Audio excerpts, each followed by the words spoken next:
I'll never forget the heat of that Charleston evening.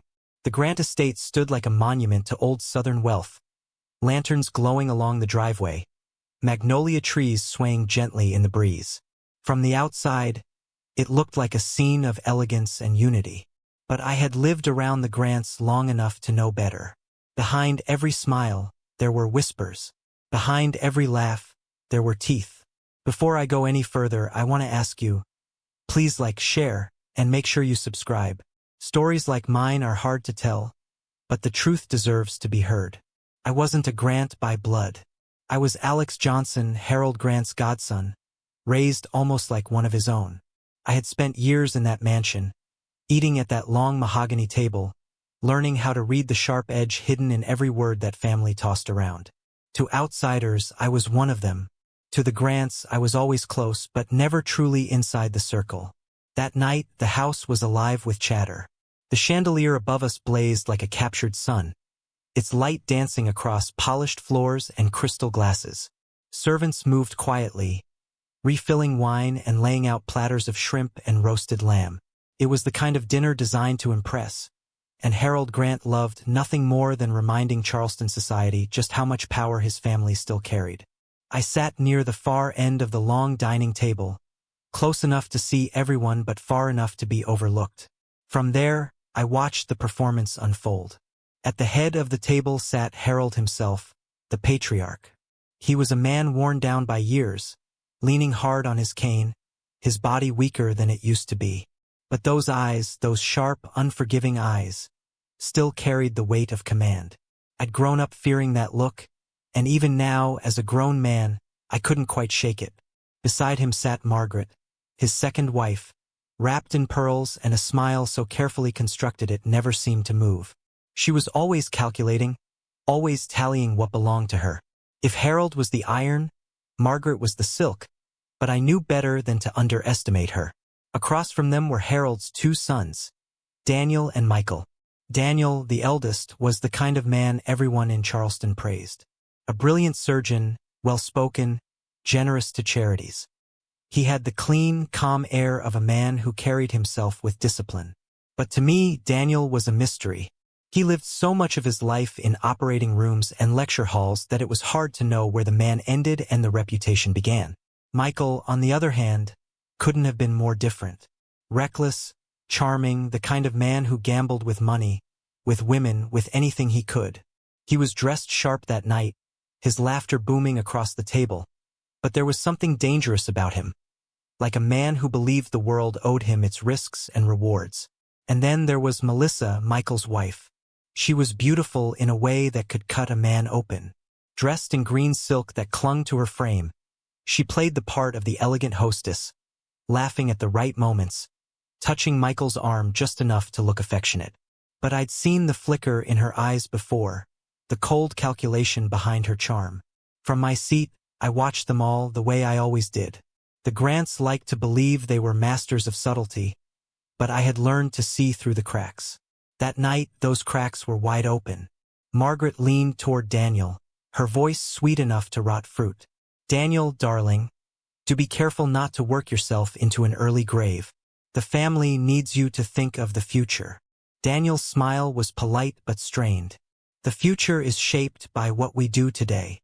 Melissa's lips twitched at that. Too quick, too sharp. She covered it with a sip of wine. Michael, never one to let the spotlight drift, leaned in with a smirk. "The future, brother, is also about risk. Fortune favors those who dare, not those who hide behind scalpels and hospital walls." He squeezed Melissa's hand for emphasis. "Some of us understand how to take chances." The table chuckled, but Harold's cane struck the floor. The sharp thud silenced the laughter. "Fortune," Harold rasped, his voice gravel but strong, "comes to those who earn it, and chances." He let his gaze rest on Michael a moment too long.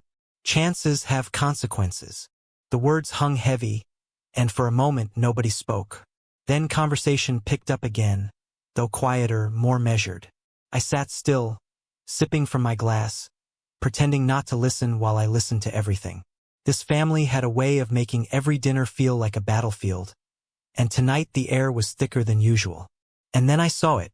It was small, subtle, almost invisible, but I caught it. Melissa's hand, graceful and deliberate, slipped beneath the table. When it rose again, her fingers pinched something tiny, something she shielded carefully as she leaned forward. Michael was laughing, distracted, and no one else was watching. But I was. In one fluid motion, she tilted her hand and dropped it into Michael's glass. A faint fizz rose to the surface before settling, vanishing into the red wine. With her spoon, she stirred casually, as though she was only absent-mindedly swirling her own drink. My chest tightened. No one else noticed. Not Daniel, locked in quiet conversation with Margaret. Not Harold, who leaned back in his chair, his eyes half shut as if tired. Not Michael, loud and oblivious to the glass in front of him. Only me. I stared at the glass, then at Melissa, who was now smiling sweetly, lifting her own drink as if nothing had happened. My thoughts raced. What had she put in there? Poison? A drug? Something to humiliate him, or worse, to silence him? Every instinct screamed at me to stand, to shout, to knock the glass from Michael's hand before it touched his lips. But then I thought of the fallout. To accuse Melissa in front of this family, in front of this room, without proof, it would set the Grants ablaze. And if I was wrong, so I stayed frozen, my heart hammering in my chest, my eyes locked on that glass. Daniel stood, raising his own. A toast, he said, his voice steady. To family, to legacy, to the name we carry forward. Glasses lifted all around me, crystal catching the light. And there it was, the poison glass, still sitting before Michael, waiting to be raised. I knew then that before the night was over, someone was going to pay a terrible price. If you're hooked by this story, don't forget to like, share, and subscribe. When Daniel lifted his glass to begin the toast, my eyes never left Michael's drink. That cursed crystal stem glowed under the chandelier, the wine swirling like blood in candlelight. And I knew, I absolutely knew, that Melissa had done something to it. The room shimmered with laughter and polite chatter, but all I could hear was the pounding of my own heartbeat. My palms itched with the urge to reach across the table, to snatch the glass away before Michael's hand touched it. But my body stayed still. I'd been in this family long enough to understand that sometimes silence was survival. But not tonight. As Daniel's voice carried over the table, speaking about legacy and honor, I leaned forward, pretending to adjust my silverware. My hand brushed against Michael's glass. For a split second, I hesitated. What if Melissa had seen me? What if Harold's hawk-like eyes caught the move? But no one was looking. All attention was on Daniel. In one swift motion, I slid Michael's glass just a few inches, enough for it to stand directly in front of Harold, the patriarch. Then I shifted Harold's untouched glass closer to Michael. My heart pounded so loudly I thought everyone must hear it. Melissa's gaze flicked toward me for the briefest moment, her lips tightening. Did she see what I'd done? Did she suspect? Her hand froze on the stem of her own glass, but her smile stayed fixed. And then it was too late to undo. To my family, Daniel finished, lifting his drink high. To my family, the chorus rang back. Crystal clinked against crystal, shimmering like bells in the cavernous dining hall. Harold, slow but steady, raised the glass that now carried Melissa's little gift. I felt the breath leave my lungs as I watched him sip. For a second, nothing happened. The wine slid down his throat, his cane tapping lightly against the floor as if steadying himself. He lowered the glass, and the conversation resumed, laughter spilling back into the air like nothing had happened. But I knew something had happened. Something terrible. Melissa didn't drink right away. Her eyes darted first to Michael, then to Harold, then back to her plate. If she noticed the switch, she said nothing. Her smile was fixed, but her jaw clenched ever so slightly. I forced myself to breathe, to sip from my own glass, to play along with the charade. But inside, my stomach was twisting. I had just turned the patriarch of the family into a target for something meant for his son. And if Melissa realized what had happened, she would come for me next. Dinner dragged on, though I barely tasted the food in front of me. Roasted lamb, garlic mashed potatoes, steamed vegetables. It was all ash in my mouth. My eyes kept flicking to Harold, searching for signs. At first, he seemed fine. He ate slowly, as he always did, pausing often to clear his throat or shift in his chair. But then I noticed it, his hand trembling slightly as he lifted his fork, the faintest sheen of sweat forming on his brow. Melissa noticed too, her head tilted just enough, her lips pressing together as if to suppress a smile. She thought it was working. She thought Harold was simply old and failing. And Michael, poor fool, laughed and joked. None the wiser. I gripped the edge of the table so hard my knuckles whitened. Should I say something now? Stand up and accuse Melissa in front of everyone? The room would erupt. Harold might still be saved. But if I spoke without proof, the family would tear me apart. So I stayed quiet, watching, waiting. The first true crack came when Harold tried to rise for the next toast. He pushed against the table, his cane trembling beneath him, but his knees buckled. He collapsed back into his chair, wine sloshing from the glass. Gasps filled the room. Margaret leapt to her feet. Harold? Harold, are you all right? Daniel was already moving, circling the table with the precision of a doctor. Father, look at me. How do you feel? Can you breathe? Harold's lips moved, but no sound came out at first. His face had gone pale, beads of sweat rolling down his temple. His hand gripped Daniel's sleeve like a man drowning. Melissa's eyes gleamed, just for a second, just enough for me to see. I knew then, I wasn't imagining it. She wanted this. She wanted Harold gone. Maybe it hadn't been meant for him, but she wasn't about to waste the opportunity. I pushed back my chair, but the chaos around the table swallowed my movement. Everyone was shouting, calling for water, for the servants, for a doctor. Daniel was shouting orders, checking Harold's pulse, tilting his head back to keep his airway clear. And I stood there, caught in the storm, the truth burning on my tongue but trapped by fear. Because how could I explain it? How could I tell them what Melissa had done without exposing my own role in the switch? The only thing worse than silence was being the one blamed. Harold coughed violently, wine spraying from his lips. His whole body shook, his cane clattering to the floor. The sound of it echoed like a gunshot. Get an ambulance. Daniel barked, his face tight with urgency. Michael stumbled to his feet, panicked. Dad, what's happening to him? His voice cracked with something rare, fear. I glanced at Melissa. She sat frozen, her nails digging into the stem of her glass. Her jaw clenched so hard I thought her teeth might crack. She didn't panic. She wasn't even pretending to be. She was calculating, watching, waiting. And I realized then that I had become part of a game far more dangerous than I understood. Harold's eyes fluttered open for a brief second, finding me across the table. There was something in his gaze, recognition, maybe suspicion. As if he knew, even in that half-conscious state, that I had seen what no one else did. And then his head fell forward, his body going limp. The room erupted in chaos. Margaret screamed his name. Servants rushed in. Daniel barked orders no one could follow. Michael stumbled toward his father, only to be pulled back.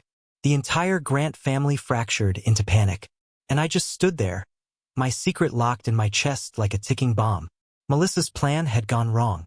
But mine had gone even worse.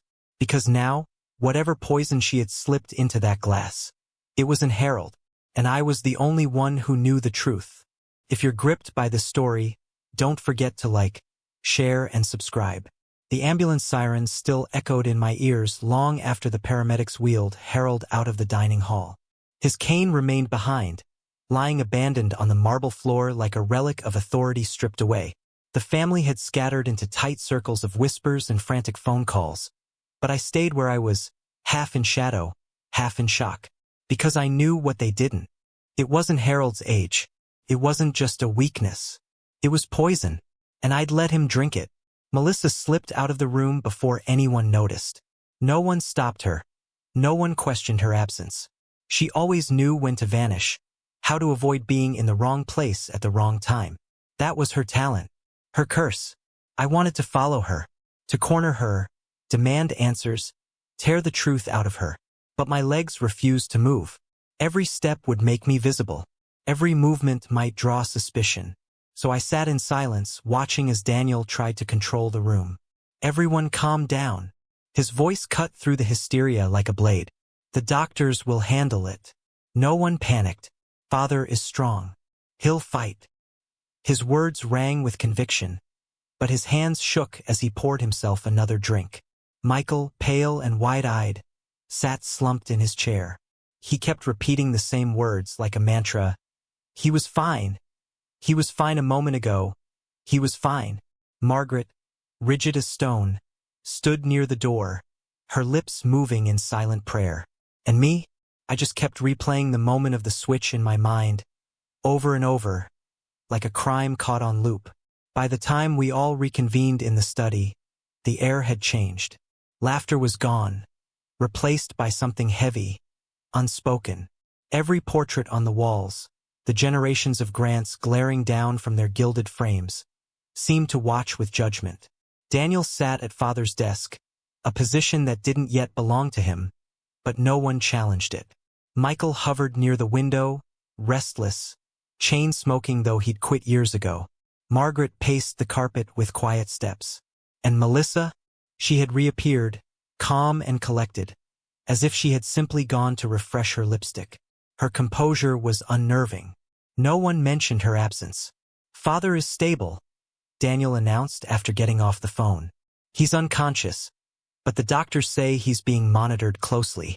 A wave of relief swept the room. Margaret exhaled. Michael muttered thanks to God, and even I allowed my shoulders to unclench slightly. But Melissa didn't react. Not joy, not fear, nothing. Just silence. That silence was broken when Michael turned sharply toward me. You, he said. His finger jabbed the air, trembling. You sat closest to him. You must have seen something. The room froze. All eyes swung to me. My mouth went dry. My heart was hammered. This was the moment. The one I dreaded since Harold's glass touched his lips. I forced my face to remain calm, my tone measured. I saw him struggling, yes, but it looked like exhaustion. He's been under stress.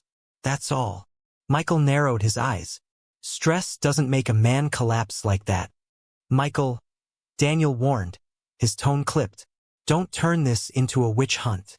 But Michael didn't back down. Something's wrong here. I can feel it. He wasn't wrong.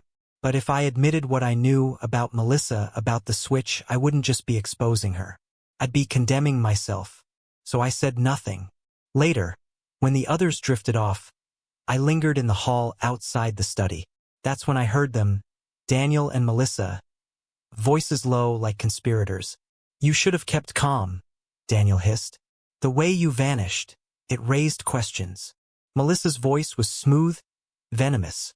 Questions only if someone asks them. And no one has. Except maybe one person. My chest tightened. She meant me. Don't, Daniel warned. Not yet. I saw the switch, Melissa whispered. The words were a dagger in my gut. So she had noticed. She'd seen me swap Harold's glass with Michael's. And now, she was holding it over me like a blade. I slipped away before they caught me listening, my pulse racing. That night, sleep refused to come. I lay awake in the guest wing, staring at the carved ceiling beams, haunted by the image of Harold's face. Pale, sweating, gasping for breath. And beneath it, Melissa's eyes. Cold, calculating, certain.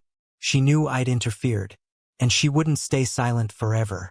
The next morning, the news arrived. Harold was alive, but unconscious. The doctors couldn't say when, if he would wake. The household shifted instantly. Daniel assumed command, barking orders to staff and lawyers. Margaret prayed louder, desperate. Michael sank into drink and paranoia. And Melissa? She moved like a queen already crowned. Her every gesture carried quiet triumph. I couldn't stand it.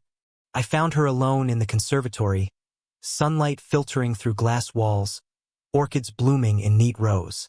She sat on a bench, sipping tea as if the world wasn't crumbling. You poisoned him, I said, my voice low, sharp, her lips curved. Not denial, not a shock, just amusement. And yet, she murmured, you saved Michael. How noble. My fists clenched. If he dies. If he dies. She cut me off, her tone like ice. You'll be the only one who knows why, and the only one who touched his glass. The implication struck hard. If she chose to speak, to twist the truth, the family would believe her. Who would defend me? Michael, too drunk? Daniel, too ambitious? Margaret, too devout? No one. Melissa leaned closer, her perfume suffocating, her eyes glittering. Keep your mouth shut and you survive. Cross me, and I'll bury you before Harold is cold in the ground. She stood and left, her heels clicking against the marble. And I realized then I wasn't just trapped in the Grant's web. I was caught in Melissa's hand. That evening, Daniel gathered us again. His voice was steady, but his eyes betrayed sleeplessness. The board will meet tomorrow, he announced. We can't delay. The company must run, even while father recovers. Melissa placed a hand lightly on his shoulder, the gesture intimate, controlling. Of course, darling. You'll make him proud. I saw it then, the alliance. Maybe not love, maybe not loyalty, but power. They were in this together. And Michael? He stumbled in late, shirt rumpled, eyes bloodshot. What about me? He demanded. I'm his son too. Daniel didn't answer.